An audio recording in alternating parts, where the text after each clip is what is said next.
comment se fait-il que perdre en bourse permet de gagner en bourse? C'est ce que je vais vous expliquer aujourd'hui, avec toutes les rubriques habituelles que sont la macroéconomie, les indices ainsi que les actions que vous m'avez demandé à étudier. Puis on parlera aussi des pépites. C'est tout le programme de ce 65e épisode de l'Hebdo de Ricardo, et c'est juste après.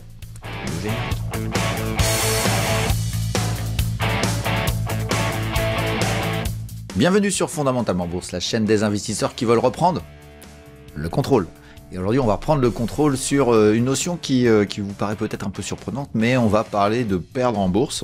Je vais vous expliquer pourquoi ça permet de gagner en bourse. Alors, vous allez voir que c'est un mécanisme qui est assez évident finalement, mais il faut que je vous l'explique bien de telle manière à ce que vous compreniez l'idée que j'avais derrière ce titre qui me paraît important pour la psychologie que vous devez avoir en bourse. Puis ça vous permettra aussi de vous rendre compte que vos allocations et la manière d'allouer votre portefeuille, eh ben, ça a fait qu'il y a des grosses erreurs de fait par des gens et vous éviterez de les faire. J'espère en tout cas. Et puis on verra aussi une grande partie macroéconomique, indice, une corrélation entre les indices qui s'est passé sur ces dernières semaines et puis la macroéconomie, des décisions, etc. On va parler de beaucoup de taux d'intérêt, de spread de taux, et puis on enchaînera sur les indices qui vous permettront de comprendre l'imbrication qu'il y a dedans. Et puis par nature, et c'est comme ça qu'on fait sur chaque vidéo de chacun de nos hebdos, on enchaîne ensuite avec les actions. Ce sera des actions allemandes sur cette vidéo, puisqu'on avait une grosse partie d'actions qui avait été proposée sur la partie allemande. Et on enchaînera évidemment avec les pépites et l'indice PTDR, et puis aussi évidemment les pires actions, les indices MDR. Vous allez voir qu'il y a déjà des catastrophes en 15 jours, ça s'est déjà fait déglinguer sur certains dossiers. Voilà, ce sera tout le programme de ce 65e épisode de l'Hebdo de Ricardo. Et puis si vous voulez aller plus loin dans l'apprentissage de la bourse, eh bien, je vous invite à aller voir dans la description en dessous de la vidéo. Vous y trouverez tous les liens qui vous permettront d'accéder à la newsletter L'Echo de Ricardo, où je vous fais découvrir chaque semaine une action d'exception. Vous pourrez aussi intégrer le portefeuille virtuel Dynamic Invest, où vous pourrez suivre en direct tous mes arbitrages ainsi que mes sentiments de marché, et puis j'y réserve aussi quelques surprises en exclusivité pour mes abonnés. Vous aurez aussi la possibilité d'accéder à la formation coachée que j'enseigne depuis des années à des élèves motivés pour acquérir une méthode gagnante basée sur le principe des poupées russes, associant l'analyse fondamentale et l'analyse technique. Et puis vous trouverez enfin un ensemble de contenus complètement gratuits sur le blog de Ricardo qui vous permettront de découvrir encore plus profondément ce monde formidable que sont les marchés financiers. Voilà, puis pour compléter l'information, je vous rappelle que c'est le moment de se former, hein. C'est le début de l'année, hein, les bonnes résolutions. Et la résolution, c'est peut-être de enfin comprendre la bourse et d'avoir une bonne stratégie pour vous permettre de gagner en bourse. On va parler de comment perdre, hein, et pourquoi il faut perdre, et puis il faut accepter de perdre. Mais comment gagner en bourse, et comment gagner en bourse, ça veut dire c'est à partir d'une stratégie que j'ai élaborée, qui est assez ancienne maintenant et qui utilise toutes mes compétences. Hein. Vous aurez en fin de vidéo une vidéo qui vous expliquera qui je suis-je compétent, mais vous verrez que c'est aussi une vidéo dans laquelle j'explique qui je suis et d'où je viens. Et à vrai dire, cette formation, elle permet vraiment de vous créer un processus de décision. Et c'est le plus grand problème des gens, la décision. Quand est-ce que je décide d'acheter et à quel bon moment, s'il doit être bon, en tout cas, à quel moment il faut acheter. Et c'est tout l'intérêt de cette formation. On fait du fondamental, on fait du technique, on fait de la psychologie aussi à travers tout ça. Et puis moi, je vous coach, hein. Je vous coach jusqu'au bout. Je vous lâche pas et on se voit régulièrement en individuel. Et c'est ça tout l'intérêt de cette formation. En tout cas, j'espère que les gens qui la font et qui sont en cours de la faire et ou ceux qui l'ont terminé ont apprécié le contenu et sont aujourd'hui gagnants en bourse. Mais aujourd'hui, on va parler justement de l'inverse. On va parler de perdre en bourse. Et perdre en bourse, c'est quelque chose qui est assez tabou parce qu'on vous explique toujours nos réussites, etc. Et moi, je vous dis assez souvent, moi j'ai perdu, j'ai raté, j'ai échoué. Et ça va être assez court finalement ce que je vais vous raconter parce que il n'y a pas grand-chose d'autre à dire que c'est un comportement de psychologie, mais aussi de gestion de son portefeuille. On va prendre le cas d'une personne quelconque qui dit « Ouais, moi je vais en bourse, mais je veux pas perdre ». Bon, déjà, ça n'existe pas. Et souvent, ces gens-là perdent beaucoup. Pourquoi?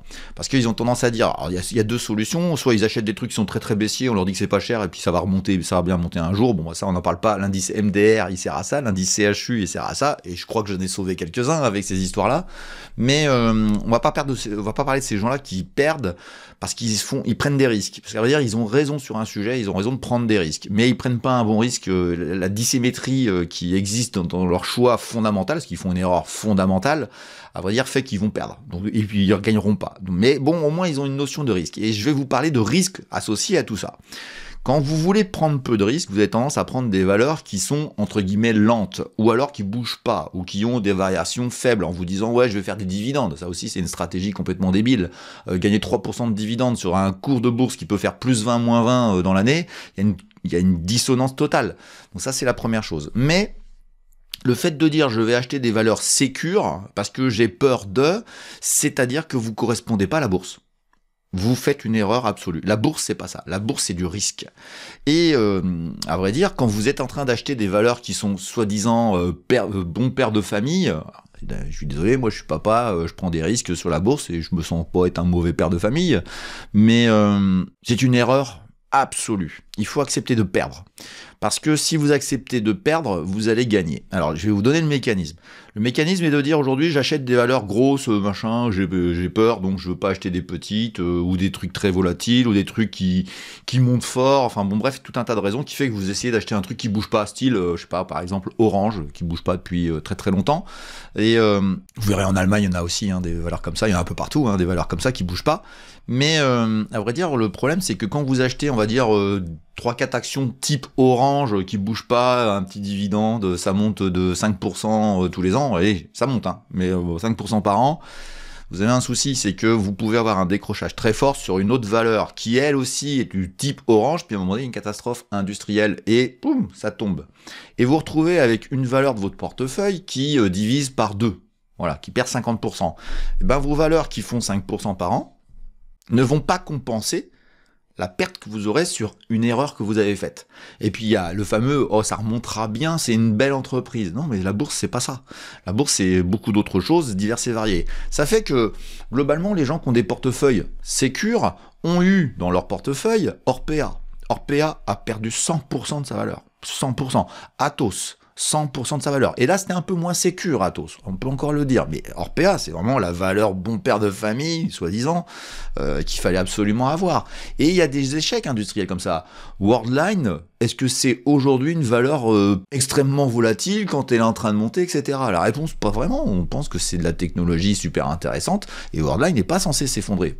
On l'a divisé par 10. Orange, en elle-même, en 2000, elle est à 200 balles, elle est aujourd'hui à 10 euros. Donc à partir de ce moment-là, même des dossiers dits sécures, dits haussiers, etc. peuvent se retourner. À partir de ce moment-là, vous devinez bien que moi, je suis pas du tout dans l'investissement type DCA, type j'achète et puis je ferme mon écran, je regarderai dans 10 ans ce qui se passe. C'est une connerie absolue. Parce que l'industrie, le monde d'aujourd'hui est très mouvant. Il est extrêmement risqué sur plein de choses. Et les entreprises peuvent rater des virages macroéconomiques, des virages industriels.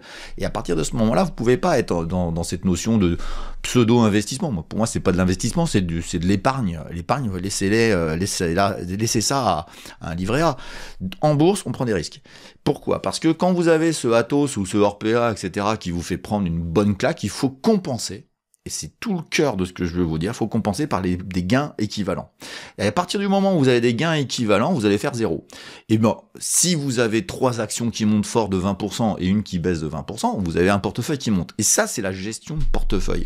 Et ça, peu de gens vous l'expriment. Alors, je vous parlais de ma formation. La formation, j'ai tout un pan sur la gestion de portefeuille. Dans Dynamic Invest, dans le portefeuille virtuel, on travaille énormément la gestion de portefeuille, l'allocation qu'on doit avoir. Est-ce qu'on est alloué beaucoup? Est-ce qu'on est alloué faiblement?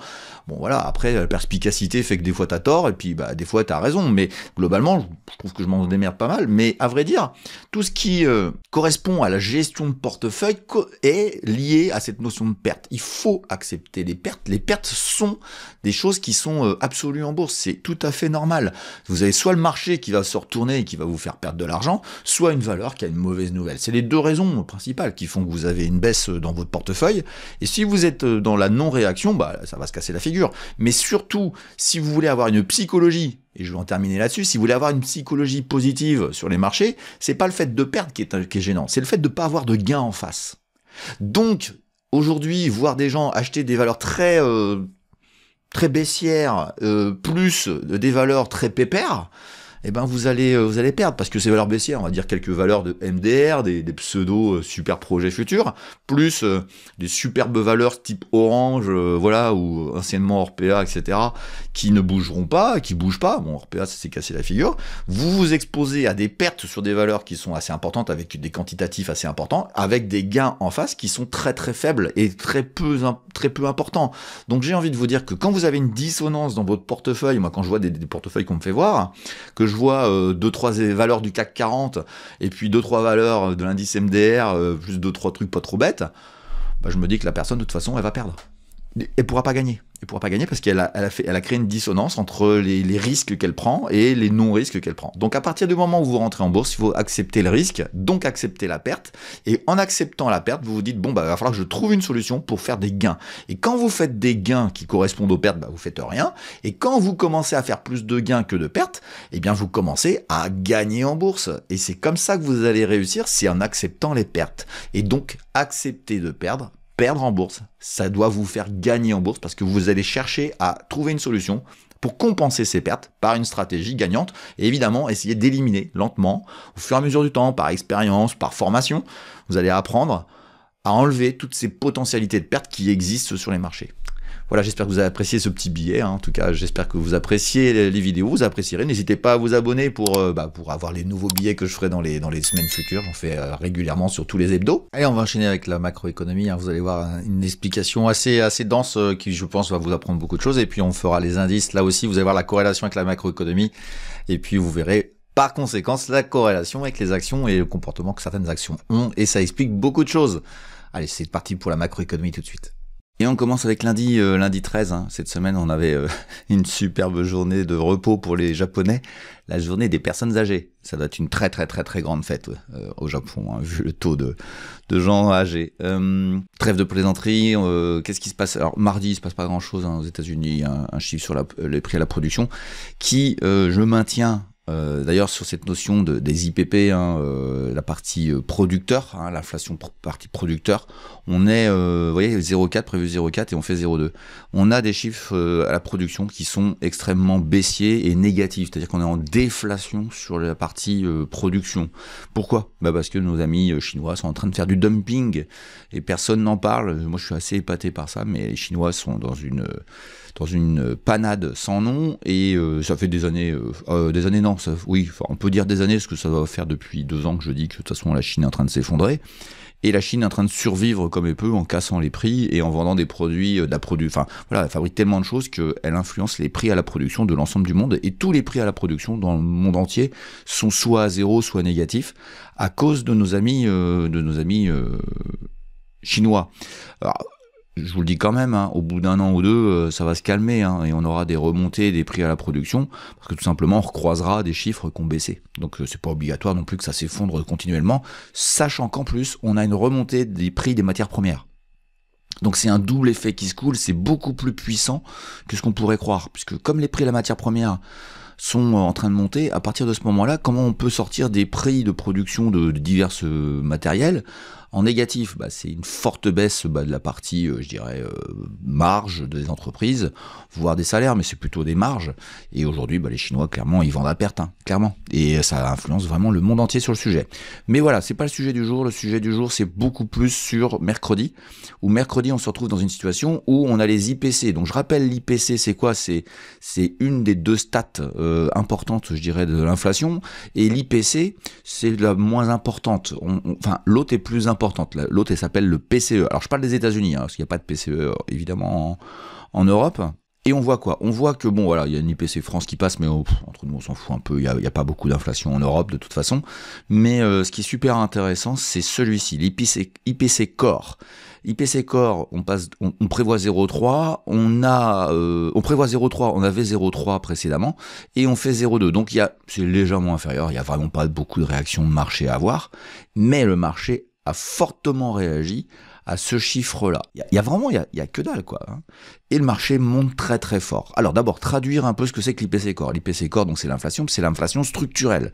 On enlève l'évolution des prix alimentaires et surtout la partie énergie. Et à vrai dire, la partie énergie qui est impactée dans l'IPC global annuel, alors Core mensuel, excusez-moi, Core, le spot, alors je recommence. Le Core ici, il baisse un peu, mais avec l'énergie et l'alimentation, il est comme prévu, et il monte légèrement. Logique, nous avons un prix du pétrole qui a fortement monté. Donc c'est tout à fait logique. Mais l'IPC Core, lui, donc n'a pas l'alimentaire et n'a pas l'énergie. Donc c'est le structurel, c'est la structure même de l'inflation et elle baisse. Donc c'est vrai qu'on réagit plus à ce chiffre-là, mais il est franchement pouillemesque. Bon, la globalité sur un an fait qu'on est à peu près stable, on est toujours autour de inférieur à 3, ce qui fait qu'on a vraiment une inflation qui est pas forte, hein. Faut arrêter là. Et les mecs, moi ils me font un peu trop rire quoi. Enfin bon bref, allez, c'est pas grave. On va passer outre, mais bon voilà, ceux qui ont des cheveux blancs comme moi, ils savent très bien que c'est du n'importe quoi à côté de ce qu'on a pu vivre dans les années 80. Mais bon, l'important de ce que je voulais vous dire, c'est le marché. Le marché réagit très violemment à un chiffre légèrement inférieur, et il y a une raison psychologique à tout ça. C'est que le marché, en ce moment, a tendance à regarder de manière très très importante les taux d'intérêt. Et on vous parle d'inflation, parce que l'inflation influence effectivement les taux d'intérêt. Mais c'est pas aussi important que ce que ça aurait pu être. On vous dit, attention, l'inflation va monter, les taux d'intérêt vont exploser, et c'est vrai que ça monte, etc. On va regarder les courbes, vous allez voir, on va faire des comparatifs, ça va être super intéressant. Mais moi, je pense que il y a une erreur volontaire ou par fainéantise de la part des macroéconomistes en herbe là qui jouent à la macroéconomie comme ils jouent au Monopoly. Et pour moi, c'est pas ça. Les taux qui montent aujourd'hui, c'est beaucoup plus structurel. Et vous allez voir qu'il y a des écarts, ce qu'on appelle les spreads de taux. On va parler beaucoup de spreads de taux. Vous allez voir qu'il y a des écarts qui expliquent pas mal de choses. Pour moi, la problématique n'est pas l'inflation, puisque l'inflation baisse, l'inflation a baissé, l'inflation ne repart pas. Vous avez une courbe qui baisse, et puis on est en train de gigoter, un peu au-dessus, un peu en dessous. Franchement, on s'en fout, quoi. Donc c'est autre chose. Et moi, le autre chose, il est très clair. C'est l'augmentation des masses de dettes des États qui commence à arriver à une forme de saturation du marché. Alors je dis pas qu'il faut que ça baisse, je dis pas qu'il faut rembourser la dette, même si je le pense, mais macroéconomiquement, on a les taux qui montent et qui restent forts parce qu'il y a des endettements forts. Et finalement, quand vous regardez bien, et on va aller voir les taux 10 ans allemands, les taux 10 ans français et les taux 10 ans américains, on va comparer. Et vous allez voir que si vous prenez en compte ce que je vous dis par rapport à ce critère de l'endettement et de la surallocation d'endettement, et les États-Unis sont les premières largement au-dessus de la France, vous allez voir qu'il y a une corrélation assez évidente sur une longue période entre les taux d'intérêt, les spreads de taux, les écarts qui s'agrandissent entre les taux d'un pays et les taux d'un autre pays, et c'est pas en fonction de l'inflation, pas du tout, c'est en fonction de la dette. Et on va regarder ça tout de suite. Et vous comprendrez à partir de ce moment-là que ce qu'il faut surveiller, c'est la dette. Et la dette, à mon avis, notamment aux États-Unis, commence à arriver à un niveau de saturation par rapport au PIB qui est un peu trop important. Et ça s'exprime dans les taux d'intérêt. Mais on va aller voir les taux d'intérêt, si vous voulez bien, sur 4-5 années, et vous allez voir ce que j'ai comme raisonnement, et on voit dans l'écart des taux, on voit quoi ? On voit tout le problème de la dette importante qu'il peut y avoir dans le monde. Allez, c'est parti, on regarde ça tout de suite. Et on attaque tout de suite par les taux d'intérêt allemands. Et qu'est-ce qu'on voit sur les taux d'intérêt allemands ? Alors, je vous définis très rapidement ce qui se passe. On est en 2019, ici, au début du graphique. Et ici, on est rendu à maintenant, avec un bas, évidemment, pendant le Covid, et un pic vers le bas, évidemment, pendant le crack du Covid, qui est ici. Et c'est à partir de ce moment-là qu'on va faire la comparaison avec le pic qu'il y a en haut, qui est en octobre 2023, et depuis, on tergiverse. C'est pas ça qui est le plus intéressant, ça va être les écarts. Et on a une échelle où je suis à -1 tout en bas, et je l'ai calé comme ça sur tous les taux d'intérêt qu'on va voir, les trois, et on est à 5,5 en haut. Donc on compare bien des graphiques, vous allez voir que visuellement c'est très sympa à voir tout de suite. Et je vous fais voir tout de suite les autres graphes, de telle manière à ce que vous compreniez déjà l'écart qu'il y a de manière structurelle entre les deux différents pays. L'Allemagne est évidemment le plus bas. Regardez la France, elle est légèrement plus haute, on le voit tout de suite. Les États-Unis, c'est beaucoup plus haut. Donc voilà, on a déjà structurellement une dette qui est pas du tout la même, et qui, on le sait ça, hein, on est clair, et on a déjà les taux qui sont beaucoup plus hauts de manière structurelle. Mais regardez bien, on va la creuser un peu plus. On a ici aux États-Unis le creux, le bas pendant le Covid, où on est à 0,5% de taux d'intérêt à 10 ans. Et on va monter ici à 5. Donc voilà, on est à 0,5, 5. Donc 4,5 d'un pic à l'autre. Voilà, ça c'est la première chose à retenir. On va pas se prendre trop la tête sur le sujet. On va voir deux, trois petites choses graphiques. Vous allez voir que ça exprime très facilement les choses. Mais voilà, 0,5, 5, 4,5% de hausse des taux d'intérêt 10 ans. Alors maintenant, on va voir la France, ce que ça a donné dans la même période. La France, elle est ici, elle est à moins 0,4 et on monte à 3,55. Donc on progresse de 3,9, on va dire 4. Donc ça, c'est la première chose à retenir. Donc 4,5 aux États-Unis, 4 en France, et en Allemagne, on passe de moins 0,8 à 2,9, allez, on va dire 3, donc 3,8. Vous avez un écart qui s'est creusé entre la dette française, entre les deux pics, et la dette allemande, de 0,2 points. Mais beaucoup plus, c'est 0,7 points entre l'Allemagne et les États-Unis. On vous parle toujours du spread de taux entre l'Allemagne et la France. Le spread de taux avec les États-Unis a augmenté de 0,7 points dans cette remontada là, entre 2020 et 2023. C'est la dette. C'est la dette qui est de plus en plus importante et qui, comme il y a beaucoup de dettes, il faut payer le prêteur parce qu'il en faut beaucoup des prêteurs, donc il faut attirer beaucoup de gens. Mais vous allez voir que on voit dans la courbe, on voit aussi l'évolution sur la partie haute de ces trois courbes. On voit bien que l'Allemagne est la moins endettée, on voit bien que la France est assez endettée, mais les États-Unis c'est au-dessus. Donc ça c'est la première chose. Le spread ça grandit entre ces pays-là et on crie toujours au scandale par rapport à l'Allemagne. Nous les Français évidemment, on se regarde nous-mêmes, mais on regarde pas du tout les États-Unis. Les États-Unis c'est encore beaucoup plus important et ça gêne personne. C'est une question de PIB. Si tu as un PIB qui grandit, ça gêne pas. C'est peut-être le jour où le PIB aura du mal à monter que les États-Unis, il y aura un problème. Mais pour l'instant, ça n'existe pas. Mais on va aller voir un autre truc, on va être plus précis, parce que là, on nous a expliqué pas mal des spreads de taux, ça commence à augmenter entre la France et l'Allemagne, c'est catastrophique, blablabla, bah oui, il faut vous vendre de la peur.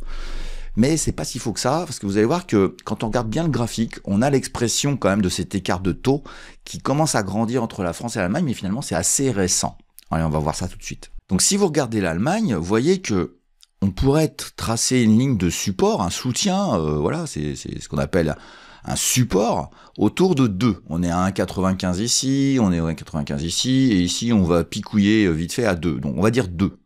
Et on est quasiment voilà, au même niveau entre décembre 2024 et le niveau ici, par exemple, on va prendre celui-ci, de janvier 2023. Donc finalement, quand on regarde bien, ça fait 2 ans que 2, c'est le bas, et puis après ça oscille, on va dire que 2,7, c'est le haut. Maintenant, on va aller voir la France. Regardez bien, le point bas, je dirais, autour de 2023, hein, dans la même période. Ici, on est à 2,43, et on n'y revient pas.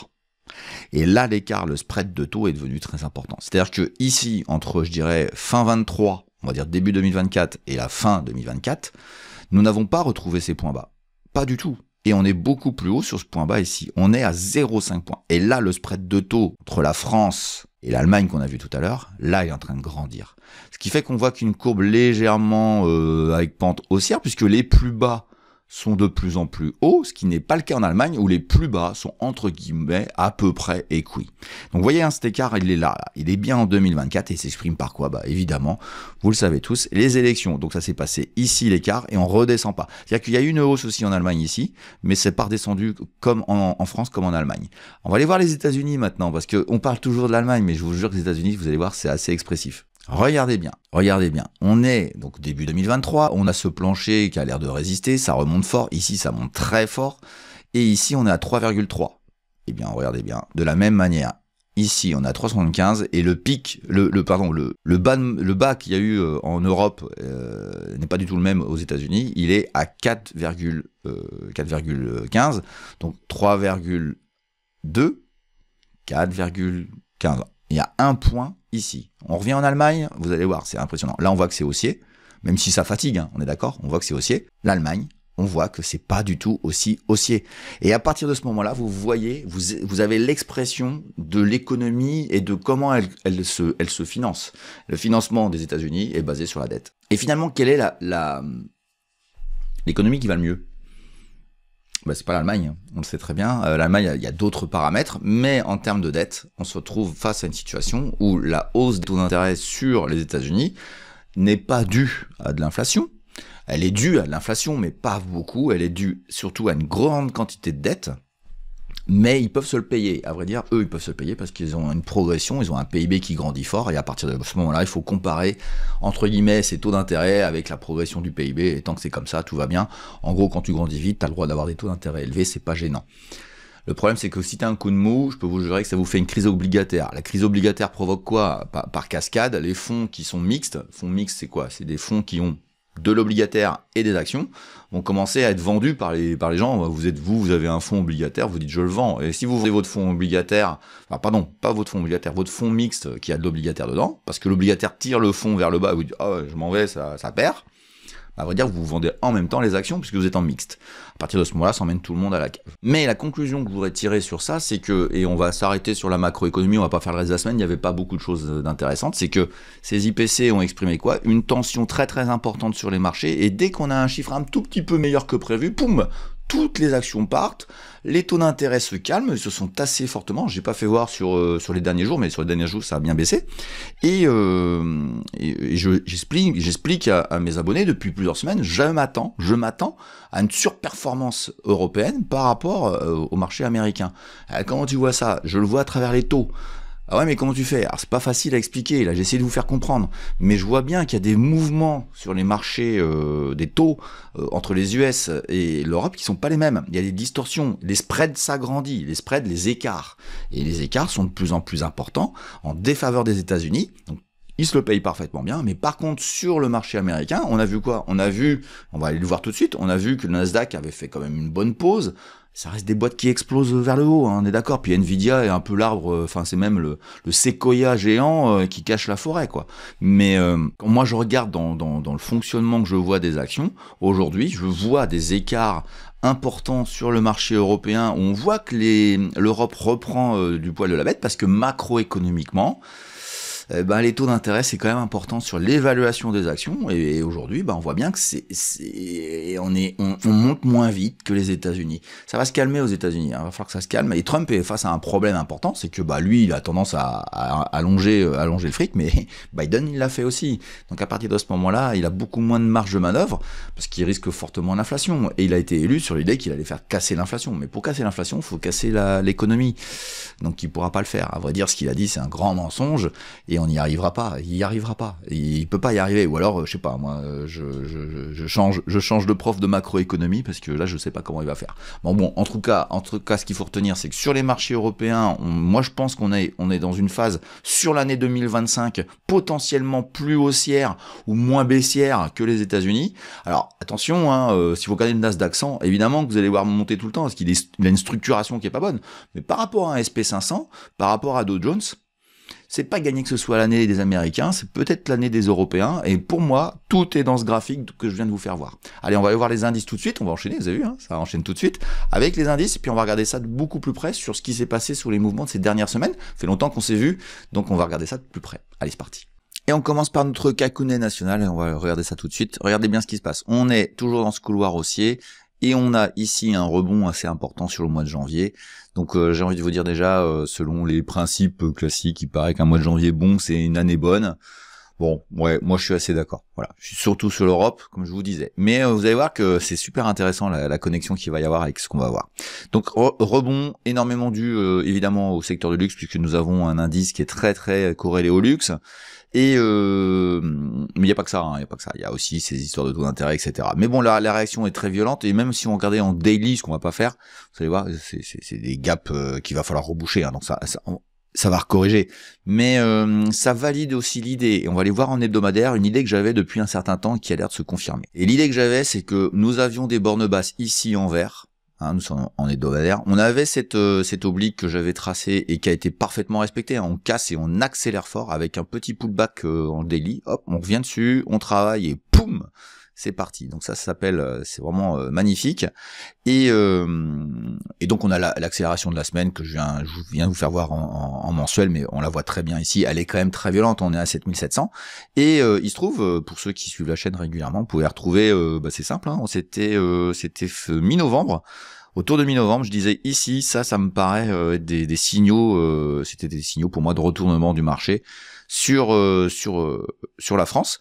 Et voilà, 7002, on va dire autour de 7002, je sais plus à combien on était exactement, 7100, etc. On est à 7700, hein, donc on a quand même fait une sacrée accélération. Et j'avais eu pour idée de dire que pour l'instant, nous sommes dans une distribution ici qui va être plutôt neutre. Alors neutre égale en bas, bah, t'achètes, en haut, tu vends. Ça c'est un peu facile à dire, mais en tout cas, ce qui est sûr, c'est que ça va frotter ici, voire ici. Et si c'était pas le cas, on part en délire. On part en bull run pour aller récupérer le plus haut, ça travaillerait dans l'été, ou voilà, hop, on fait ça comme ça, ici, tiens, ici, ça accélère, et ici, t'es quand? Bah, t'es au mois de juin. Voilà, par exemple, vous voyez, hein, donc ça peut timer l'année comme ça. Donc plutôt très positif pour l'instant sur l'Europe, comme je vous le disais. Vous allez voir qu'aux États-Unis, il y a un gros écart. Hein. Les graphes parlent. Alors la France a une particularité, c'est elle s'est fait déglinguer, elle a eu du mal avec les élections françaises. Donc si vous voulez, vous pouvez vous dire, c'est pas si top que ça par rapport aux États-Unis. Ouais, mais regardez bien l'Allemagne, on va aller voir le DAX et vous allez comprendre ce que je veux vous dire. Allez, on bascule sur le DAX, vous allez voir ce qui se passe. Alors, on est aussi en hebdomadaire sur le DAX. Alors, il n'est pas calculé de la même manière, hein, puisqu'on réintègre les dividendes sur le DAX. Mais regardez-moi ce DAX, l'accélération phénoménale. Allez, tiens, je reviens dessus juste après, mais je vous fais voir, pour qu'on compare, vous voyez, par rapport au taux d'intérêt, vous allez voir, je vais vous le comparer au Dow Jones. Regardez-moi ça, le Dow Jones. Ah, c'est pas pareil, hein. Bon, il rebondit, hein, on est d'accord, mais regardez bien ce qu'il a corrigé. On voit bien qu'on n'est pas dans la même dynamique par rapport au DAX. Allez, je retourne sur le DAX pour vous faire voir des choses. Donc, on est en accélération, on va regarder un peu plus loin le DAX pour une fois, c'est assez rare, on va regarder sur le mensuel. Et sur mensuel, regardez bien, on a, j'ai un couloir qui a été respecté, on va dire, qui commence en 1989, hein, vous avez vu. C'est impressionnant. En 99-2000, on a un pic ici et on est en train de repartir à la hausse. Ça tergiverse pendant pas mal d'années. Sur 2013, on accélère. Depuis 2013, on est en bull run. Moi, je pense que nous avons encore du potentiel. Quand on regarde ce graphique, hop, j'agrandis. Regardez bien, hop. Et ce qui est super intéressant, c'est que la médiane de ce couloir haussier, qui est assez difficile à tracer, elle est parfaite. Regardez bien, on a la médiane qui fait opposition ici. La médiane refait opposition à peu près ici, à peu près là. Et ici, qu'est-ce qui se passe? On la casse et on travaille longtemps juste au-dessus. Elle devient support. Et hop, là, c'est parti. Ça, c'est un début pour moi de bulle. Voilà, c'est une bulle. Mais une bulle, faut pas en avoir peur. Hein. Ce qu'il faut avoir peur, c'est quand elle se retourne, qu'il faut savoir s'en aller. Mais pour l'instant, tout va bien. La structuration du DAX explique pas mal de choses. Mais regardez bien, on est en mensuel et on retourne sur l'hebdomadaire. Donc, nous avons notre grand couloir sur longue période. En hebdomadaire, nous avons un couloir qui a commencé en 2022 avec des bornes assez bien respectées. Hein. Vous voyez ici ça tape, ici ça tape, ici ça tape. En bas, c'est ici. Quand ça tombe ici, ça ne revient pas toucher la borne basse. Et donc, on est en train de préparer une sortie vers le haut. Moi, je ne sais pas encore à ce moment-là. Une sortie vers le haut de ce canal qui est déjà très accélérateur. Et regardez bien ce qui se passe sur les dernières semaines. On vient taper ici. Au mi-novembre, comme en France, on touche un point bas et hop, c'est reparti. Et on accélère. Et là, la macroéconomie fait le boulot et fait monter plutôt les actions allemandes puisque bah voilà les taux sont quand même beaucoup plus modérés en Allemagne. Donc à partir de ce moment-là, il y a un moment donné, il y a quand même des réactions sur les marchés grâce aux taux. Et on va avoir tout de suite des résistances potentielles. Je vous en ai mis une que je suis à peu près sûr que ça va au moins tergiverser quelques jours. Celle-ci qui part de là, hein, on est en 2023, elle croise. Hein, vous irez voir ma vidéo sur les obliques. Et sur les supports à résistance, vous verrez, elle est débutée en bourse. Et vous avez aussi un impact ici qui est assez clair, ici aussi, ici c'est à peu près correct. Et moi je pense que on n'est pas loin de tergiverser. La semaine prochaine peut-être, vous verrez, un DAX commencer à se calmer un petit peu. Et voilà, je vous en ai mis une autre, c'est la réplique de ce support-là. Alors c'est un support que je pense costaud. Donc c'est pour ça que je l'ai pas mis en pointillé. Et celui-ci, il est aléatoire. Voilà, peut-être faire un couloir haussier.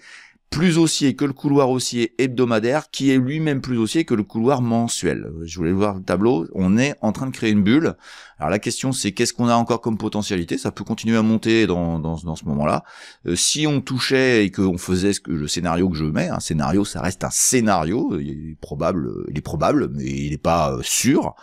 On serait autour de 23 500, ce qui veut dire à peu près 2500 points de plus, il y a encore 10-15% à prendre sur un marché des grosses valeurs allemandes, donc à partir de ce moment-là, je vois pas trop pourquoi l'année serait mauvaise. Après, hein, vous savez, une année, hein, ça peut bouger très très fort, il peut se passer pas mal de choses dans une année. Voilà pour ma lecture qui a une corrélation avec les taux d'intérêt. On va aller voir les États-Unis maintenant, ce qui s'est passé aux US. Alors, notre Dow Jones, qu'est-ce qu'il a fait? Notre Dow Jones, on est en hebdomadaire, notre Dow Jones, il est toujours en accélération, on avait créé un couloir Et moi je pensais qu'il allait taper dans la petite borne là et puis repartir à la hausse, et pas du tout, il a cassé cette figure, donc j'ai envie de vous dire que ce couloir n'a plus de raison d'être. Je laisse juste une petite résistance au cas où ça tape là et que ça revienne là, ça serait un pullback sur une oblique.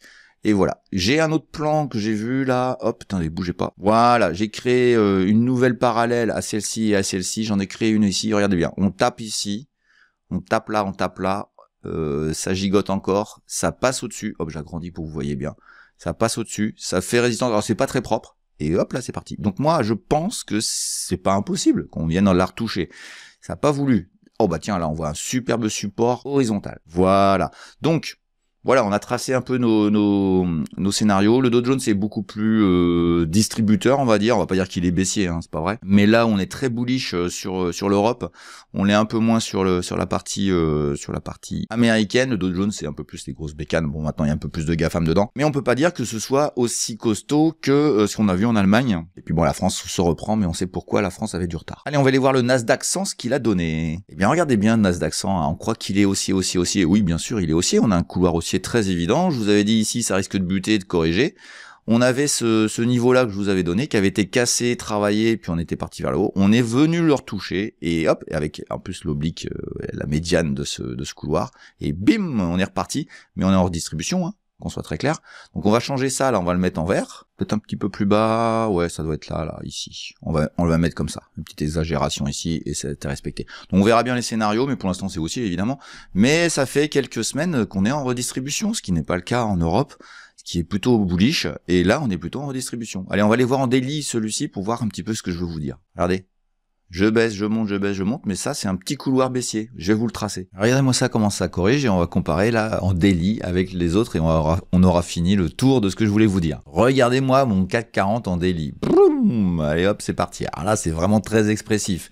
On va aller regarder le DAX allemand. Et boum, regardez-moi ça. Voilà, tout a été expliqué, tout est simple. Non, c'est pas simple, la bourse est simple. Non, c'est pas simple, mais quand vous comprenez tous les mécanismes, toutes les interactions qu'il peut y avoir, bah, ça devient super simple. Et c'est comme ça que moi, je trouve que les marchés, je les comprends beaucoup mieux. Alors, je vous épargne tous les smalls, etc. Il y avait des choses super intéressantes à dire, mais la vidéo va être trop longue. Voilà, on va s'arrêter là-dessus. On va enchaîner avec la logique, hein. Vous voyez, macroéconomie, ensuite on parle des indices, et puis après on va parler d'actions. Et on avait fait un gros travail sur les valeurs allemandes ensemble, et puis bah on va terminer le travail, on avait fait que la moitié, hein. Il y avait tellement de valeurs qu'on m'avait demandé, je fais la suite, je fais la fin, on va faire l'autre partie des valeurs allemandes que vous m'avez proposé, c'est très intéressant, il y a plein de cas différents, et puis vous allez découvrir plein de dossiers que vous ne connaissez certainement pas, et qui finalement sont des dossiers très intéressants, et puis quittez un peu la France quand ça va pas très bien en France, franchement, apprenez-le, parce que vous allez voir que si vous faites plein de pays, vous allez voir que vous êtes toujours un pays qui va bien. C'est pas spécialement l'Allemagne le meilleur en ce moment, hein, mais en Allemagne, il y a des choses intéressantes. Et on va aller regarder ça tout de suite. On regarde le disclaimer, la biblio, c'est super important, hein, ça va vous apprendre comment trouver une valeur que j'ai déjà étudiée. Et puis on se retrouve juste après. Le contrôle, fondamentalement bourse. Le petit disclaimer qui permet de voir que je ne suis pas un conseiller et que tous les graphes que je vous présente sur tous les actifs ne sont ni des conseils d'achat ni des conseils de vente, mais juste mon avis.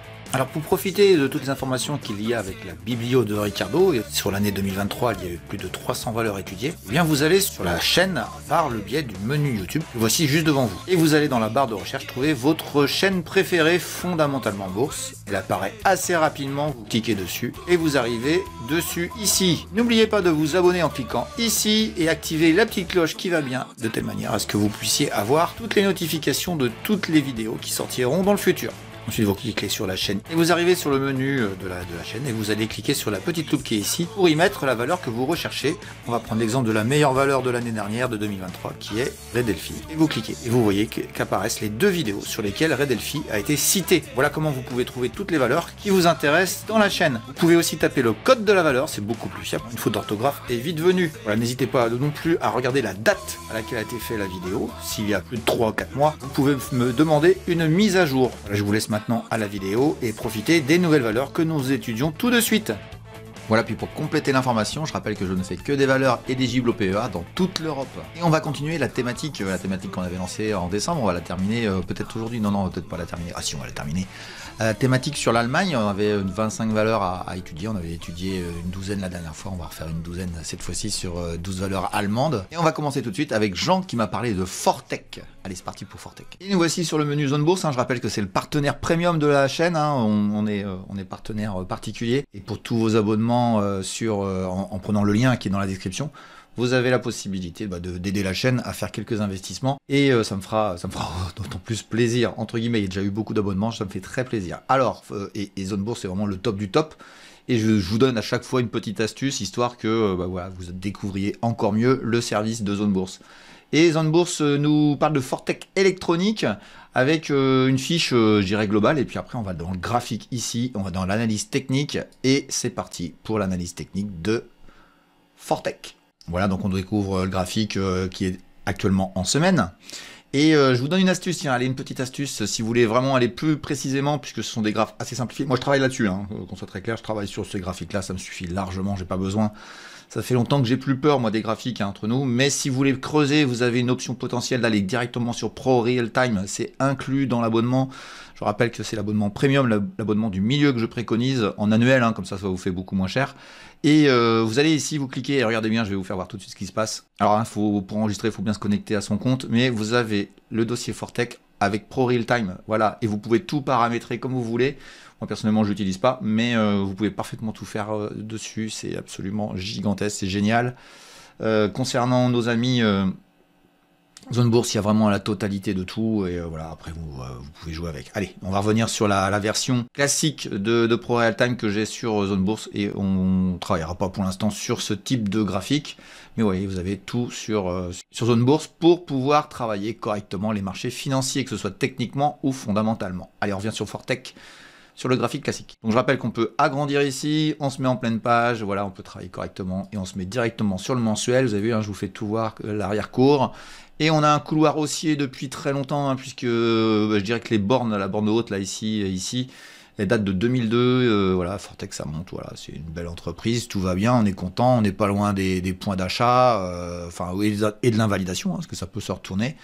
Et c'est assez simple finalement Fortech, on voit très bien la chose. Alors un couloir est d'autant plus validé entre nous que quand vous avez je dirais la médiane, je crois que ça s'appelle comme ça, qui respecte des points de contact aussi, et ben ça veut dire qu'elle a du sens, ce couloir a du sens, et je trouve qu'il y a du sens. Et effectivement, la personne, quand elle m'a demandé ça, Jean, tu devais être en bas, tu devais te poser la question, et tu vas te dire, Richard, il est positif. Ouais, on va réfléchir un petit peu à ça, tu vas voir que je suis peut-être pas spécialement positif. Allez, on enchaîne tout de suite avec l'hebdomadaire. Et qu'est-ce qu'on voit en hebdomadaire? On voit une valeur qui a fortement corrigé de 29, on est descendu à 18, on a perdu 30% de sa valeur. Est-ce que c'est justifié, c'est pas justifié? On va regarder le fondamental tout de suite, et on revient sur Fortech tout de suite après. Et mon analyse est très simple, je n'ai aucun intérêt pour ce dossier. Alors, il travaille dans quoi? Il travaille dans les circuits imprimés, ils sont dans les semi-conducteurs.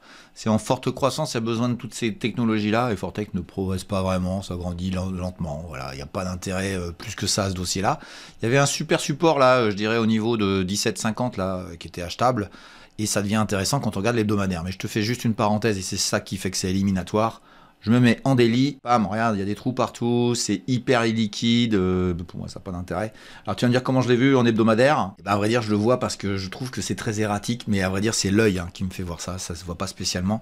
Et aujourd'hui je trouve que ce dossier-là n'a pas d'intérêt, il n'y a pas de volume. Regarde, tu as des semaines qui sont avec, tiens, la semaine dernière on a fini avec 2150 actions échangées, enfin, c'est que dalle, c'est catastrophiquement faible.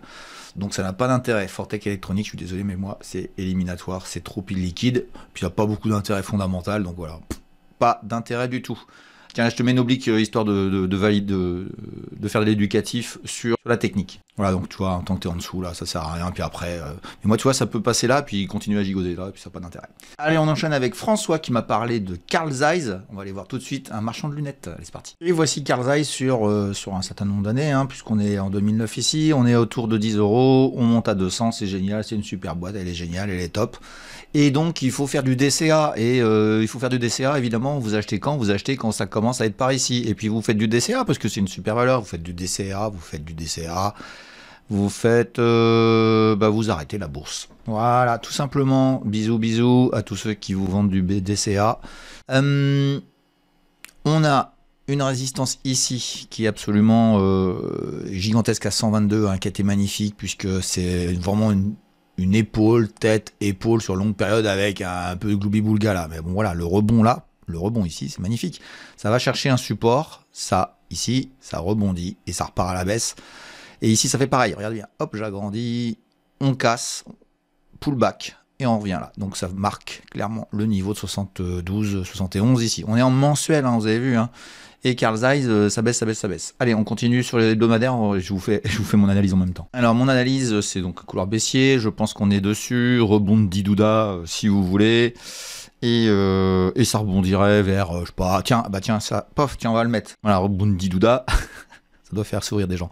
54, 47, ouais, super, je suis un super trader. Ouais, ok, si tu veux, t'es un super trader.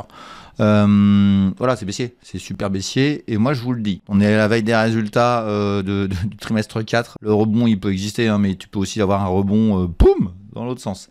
Voilà, on verra bien, mais en tout cas ce qu'il y a, c'est qu'il y a bien ce canal qui est travaillé, on soit très clair, on est dessus, ça peut rebondir un petit peu, mais alors, par contre, revenir à 90 dans vos rêves, revenir à 100, 200 dans vos rêves, et ah ouais, ça a divisé par 5, oui c'est ça, par 5, et donc ça va super remonter. Ben moi je vous le dis, c'est cher. C'est cher pour ce que c'est.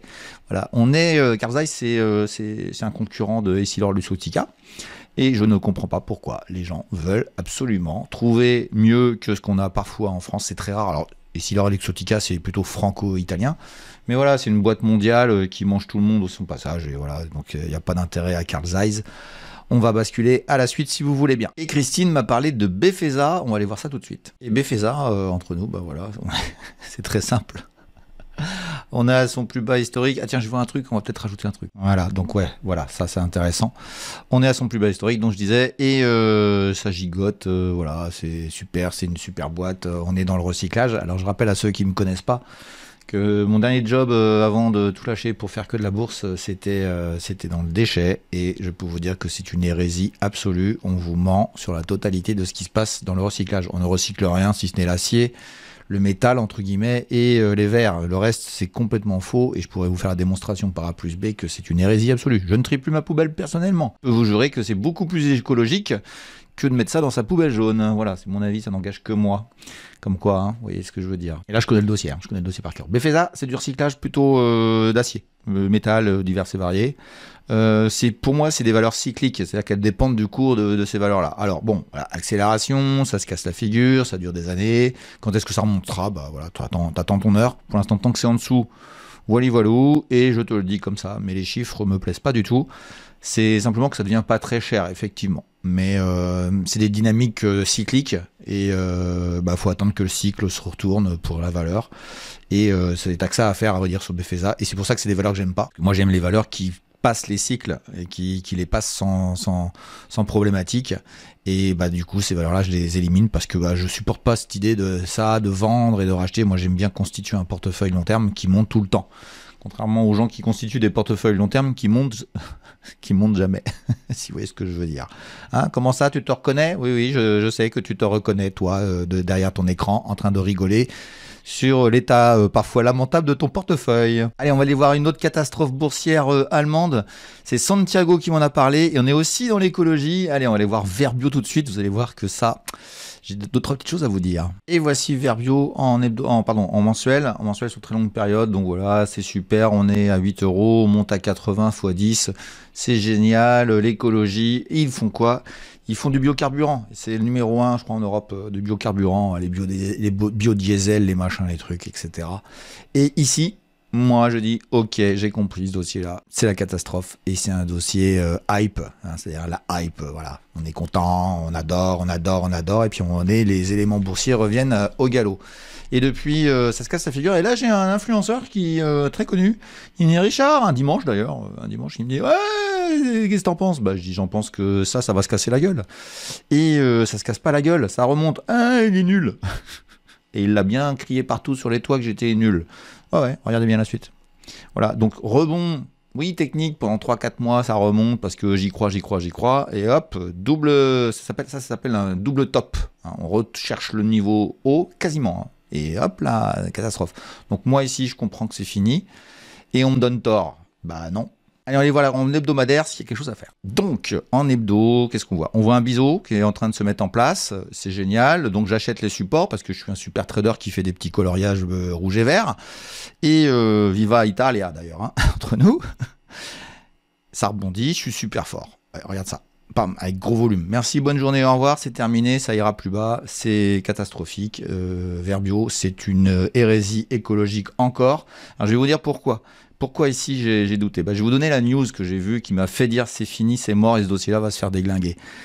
Ils ont, en Allemagne, quand il y a eu des problèmes d'approvisionnement, il y a eu des hausses de prix, notamment sur les matières premières agricoles. Ils ont dit va peut-être falloir qu'on arrête de faire des champs pour faire des champs de betteraves, pour faire du biogaz, du biocarburant. Résultat des courses, le business il est mort, hein. Le business il est flingué. Hein. Vous pouvez pas avoir ici, quand ça a fait ça, ici, une valeur qui continue à monter. Alors, oui, après du trading, si vous voulez, bon, bref. Mais, badaboum, voilà. Donc, à vrai dire, je m'en fous, moi, qu'un mec qui fasse du trading sur ça et qui a raison en termes de trading, tant qu'il reste dans l'idée de dire, ouais, en trading, j'ai raison. Mais fondamentalement, voilà, faut entendre, quoi. Bon, après, moi, on me raconte toujours que, voilà, le graphique est plus important. Ouais, mais moi, je sais que mon taux de réussite a explosé à la hausse le jour où j'ai dit, je vais me faire du fondamental en plus du technique. Voilà, tout simplement. Donc, il ne faut pas faire plutôt du technique ou plutôt du fonda. Il faut faire la combinaison des deux. Et c'est tout ce que je fais, et c'est tout ce que j'enseigne sur ma formation, notamment. C'est cher, ça reste cher. Il y a un signal baissier phénoménal ici avec volume fort, donc aucun intérêt. Ce dossier va à la cave. Il n'y a plus aucun intérêt dans le domaine du biocarburant. Et vous devinez pourquoi. On a des gens qui ont enfin réfléchi qu'il fallait peut-être laisser les champs à disposition de la nourriture des gens. Bon, bref, c'est un peu logique. Et comme quoi, vous voyez, l'éthique est très importante en bourse. Inclut le respect de ses camarades de jeu, si vous voyez ce que je veux dire. Allez, on enchaîne avec un autre dossier qui est dans la hype aussi. Pas terrible non plus. On va aller voir Nordex et c'est Maxime qui m'en a parlé. Allez, c'est parti. Et voici Nordex donc qui est coincé entre une borne, je dirais, de l'ordre de 15 € avec 15-16 € et cette oblique ici qui se situe actuellement autour des 9 €. Voilà, donc ça gigote là-dedans. Et j'ai envie de te dire déjà techniquement, aucun intérêt. C'est au milieu de rien. Bon, voilà, moi je vois pas pourquoi il faudrait s'intéresser à ce dossier-là. On va aller voir en hebdomadaire s'il y a des choses à faire. Et en hebdomadaire, il y a peut-être, il y a peut-être un intérêt avec un couloir qui se dessinerait, qui est pas très propre. Il faut dire ce qu'il est. La borne haute est pas très propre, mais elle a du sens. Et une borne basse qui l'est un peu plus, donc ça peut travailler. J'ai envie de te dire, voilà, ça peut être intéressant, mais ça peut retomber ici, voire aller plus bas, parce que c'est un dossier qui fondamentalement ne me donne rien actuellement. Nous sommes dans les éoliennes, de fabrication d'éoliennes et livraison d'éoliennes. Et voilà, le dossier ne marche pas. Il y a d'autres dossiers dans le truc. Et là, on voit bien que vous avez un biais. Hein, je vous vois bien dans la typologie des valeurs que vous me donnez. Vous cherchez le futur, et vous avez des dossiers, vous les mettez, et la plupart sont soit neutres, sans intérêt, soit baissiers, voire fortement baissiers. Donc vous avez un biais psychologique. Hein. Va falloir vous former les bébés parce que vous avez peur des valeurs qui montent. Et c'est normal que vous ayez peur des valeurs qui montent parce que vous ne savez pas si elles vont continuer à monter. Et c'est toute la logique justement de se former, c'est de comprendre pourquoi une valeur va continuer à monter. Bon bref, c'est comme ça. Donc rebond, ça peut aller chercher le 15 et tout ça, super trader, comme je disais tout à l'heure. Mais voilà, moi ça m'intéresse pas. Le dossier perd de l'argent tout le temps, ils promettent qu'ils vont en gagner. Ça fait des années qu'ils doivent promettre ça, ça fait des années qu'ils déçoivent, ça fait des années que voilà. Donc moi j'ai envie de te dire, tant que j'ai pas des news sur un dossier comme ça qui change la donne, m'intéresse pas. Désolé pour Nordex. Alors, ça donne le sentiment que ça peut être une belle valeur, mais moi, je pense que tant que tu es en dessous de 16, aucun intérêt. C'est mon avis, hein, en tout cas. Voilà, hop, j'agrandis pour que tu vois bien. Voilà, ici, 16, hein, ici. Et voilà, la semaine se termine plutôt pas mal, là, mais tout le marché a monté, hein, donc entre nous... Pas sûr que ce soit un bon signal. Voilà Maxime pour ce que tu m'as demandé. On va attaquer avec Julien qui lui m'a parlé d'un dossier qui monte. On va aller voir ça tout de suite. Et qu'est-ce qu'on voit sur ce dossier-là? Alors il s'appelle Deutsche Börse. Deutsche Börse, c'est le code, c'est DB1. Vous le trouvez en Allemagne facilement. C'est une valeur qui monte tout le temps. Ça c'est certain. Et on a un couloir, peut-être un couloir. Alors on va dire quand ça monte comme ça et puis qu'on voit que ça accélère, on sent que ça peut casser vers le haut et ça fait que les couloirs n'ont pas trop de sens. Donc celui-ci, je l'ai mis histoire de vous faire voir qu'on est en train de casser une dynamique qui existe depuis, on va dire, 2012. Ça fait 12 ans qu'on est là-dedans et on sortirait vers le haut. Mais en Allemagne, hein, les beaux dossiers sont en train de sortir par le haut. Et je sens qu'on est en train de créer une bulle, entre guillemets, une bulle sur certaines valeurs. Mais ça peut durer longtemps, une bulle, hein, qu'on soit très clair, ça peut durer plusieurs mois. Et on est en mensuel là. Donc là, mensuellement, on est au 15 janvier, donc ça peut se retourner et faire une fausse sortie et aller rechercher le bas, mais c'est pas trop le scénario que je mets en tête. Mais t'as 193 là qui peut être sympa si ça revenait dans quelques mois. Et tiens, ça te donne en plus un timing, ce serait autour du mois de mai 2026. Donc tu vois, 2026, on est encore bien loin. Ça peut vite y retourner. Hein. T'as vu, en un mois ici, là, le crack du Covid, pouf, c'était tombé assez bas. Voilà pour Deutsche Börse. On va aller voir en hebdomadaire s'il y a des choses un peu plus intéressantes. Alors en hebdomadaire, je t'ai rajouté ça, je t'ai rajouté une oblique ici qui viendrait d'ici, qui est assez pertinente hein, entre nous. Paf, paf, paf. Donc il y a des chances que ça bloque, ça tape ici. Attends, j'agrandis. Hop, tu vois, que ça tape ici vers les 250, on va dire 245, 250. Mais tant qu'on est au-dessus de cette petite oblique, on va dire pas court terme, mais on va dire moyen terme, je pense que tu es haussier. La question aujourd'hui, c'est la valorisation. Est-ce que ça vaut cher? Est-ce que ça vaut pas cher? C'est vraiment la question. Et la réponse, pour moi, elle est assez simple. Ça commence à être cher. Ça commence à être cher, ce qui veut dire quoi? Ça veut dire que je ne suis pas négatif. Hein. Je suis pas négatif. Je dis juste que moi, je trouve que je n'ai pas d'intérêt à un dossier comme ça. Il est beaucoup trop cher en valorisation. Il fallait acheter les bornes basses du graphique. Hein. C'est une valeur qui monte pas très vite, hein. C'est assez lent, c'est pour les pépères. Enfin, c'est lent tout en étant en croissance, donc c'est ça qui est intéressant. Mais Deutsche Börse pardon, est une valeur très intéressante de manière globale. Avoir ça en portefeuille, c'est très bien, mais quand ça vaut un peu moins cher, et là je trouve que ça commence à être un peu cher, donc ça va... Si, ça va continuer, je pense que ça devrait continuer encore. La question, c'est où ça s'arrête. Donc, il faut être vigilant. Et moi, je trouve que c'est beaucoup de fatigue entre nous parce que quand on est en train d'acheter un dossier cher, il faut justifier qu'il aille à plus cher, à très cher, à excessivement cher. Ça dépend des cas. Et la cherté, je suis pas très preneur, quoi. Moi, j'achète pas. J'aime bien acheter les soldes, entre guillemets. Donc voilà pour Deutsche Börse, mais c'est un beau dossier, une belle valeur que j'ai tendance à pas apprécier parce qu'elle commence à devenir chère. Mais si tu m'en avais parlé ici en 2023, je t'aurais dit ouais, c'est un beau dossier, et il commence à être pas très cher. Et j'aurais eu raison. Voilà, donc là, je commence à te dire, il commence à être cher. Il y a du potentiel limité. Voilà pour Deutsche Börse. En tout cas, merci Julien, tu m'as donné un dossier qui monte et ça c'est intéressant. On a Polo aussi qui me demande un autre dossier qui monte et on va l'étudier tout de suite. Il s'appelle Deutsche Telekom. Ouais, on est dans les Deutsche, hein. On est bien en Allemagne. Allez, c'est parti. Et Deutsche Telekom, c'est hyper haussier depuis maintenant 2020, hein, depuis le crack du Covid, on va dire, ça monte très fort. On est à 30 €, on vient de 11, allez, on va dire plutôt 15, on a fait x2. Bon, c'est super, très bien, voilà, on a grandi un peu, on voit l'ancien délire de 2000, hein. On avait eu aussi la valeur Orange, hein, qui avait fait un peu le même parcours et la même catastrophe après, sauf que Deutsche Telekom, ça remonte là. Donc la question c'est aujourd'hui, est-ce que ça vaut le coup? Alors tu vois, je vous ai mis des supports, hein, des supports mensuels, hein, qu'on soit clair. Ici, hein, ça devient un support, mais il a été testé une première fois, puis c'est parti vers le haut. Regarde bien, hop, je casse, je retourne dessus et je repars. Donc ça c'est intéressant. Et puis la deuxième chose, c'est ici, je trouve que ce niveau-là, il n'a pas été respecté, et je trouve que on pourrait avoir un retour dans les semaines, mois qui viennent, on est en mensuel, hein, sur 27 sans invalider cette grande phase haussière. Donc avoir peut-être une latéralisation avant une réaccélération. La question aujourd'hui, c'est un peu la même question que tout à l'heure. Est-ce qu'on est cher ou pas cher? Alors, sachant qu'on a une opposition nouvelle qui aurait autour de 39, moi je pense que ça peut encore monter. Je pense que ça peut encore monter, même si ça passe par une phase de redistribution pendant quelques semaines, quelques mois, et puis après de repartir. Mais ça a été plus cher que ça. Ça n'a pas été spécialement cher pendant très longtemps. Ça devient plus cher que la partie ici, ça ne justifie pas cette hausse, donc on est dans ce qu'on appelle une revalorisation, c'est-à-dire qu'il n'y a pas d'éléments qui disent que Deutsche Telekom est en train de manger ses camarades de jeu. Ils sont, voilà, c'est comme Orange, quoi. C'est des valeurs qui bougent pas en termes de business, hein, ça bouge pas. Et pourquoi ça monte?